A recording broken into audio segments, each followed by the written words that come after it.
It's a great segue to one of the last questions.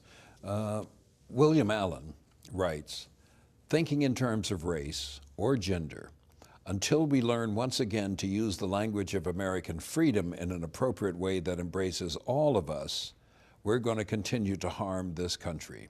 I guess what he's asking is there a danger of continued divisiveness if we focus on the concept of black leadership as opposed to leadership? It sounds good, but he misses the fact that unless you acknowledge that the gorilla is in the room, you can't clean it. You can't rearrange the furniture.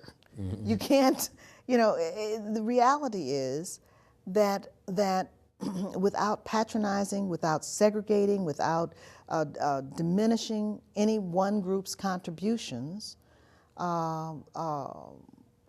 really our Americanness hopefully will get to the point where color and gender and sexual orientation and ethnicity will be equally celebrated and without being demeaned. But we haven't gotten there yet, and frankly have not yet had the candid conversation about race in this country that I believe is absolutely necessary to liberate it.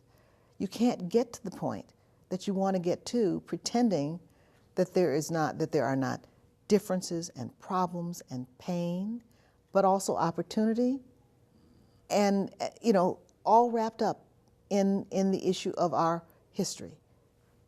To ignore it is to ignore reality. And so my view is, without just pandering to pain, because you don't want to do that either. You don't want to just keep picking at a scab, but rather say, I fell down when I was 12 and I've got this big scar on my leg. Now, to deal with the scar, I'm going to do A, B, C, D, and E, but that's not going to stop me from walking, and that's not going to stop me from being a whole person.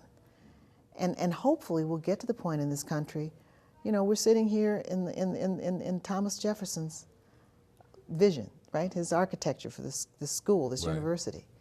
And I was joking earlier, I said, if Thomas Jefferson walked past, I'd want to say, Mr. Jefferson, there's a couple things I'd like to talk with you about.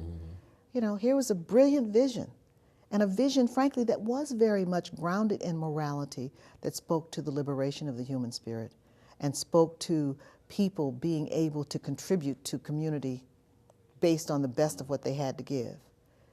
Flying in the face of the contradictions of his slaveholding, his begatting children by a slave mistress, which for all intents and purposes was exploitation. She couldn't have said no, Not to mention how the women in his life were relegated. I mean, the women weren't much better off, really, for all intents and purposes. They weren't chattel, but not too far removed from it. So, and the poor. I mean, you take all those things, you put together, well, how can you talk about liberating the human spirit and you got all this yuck going on over here?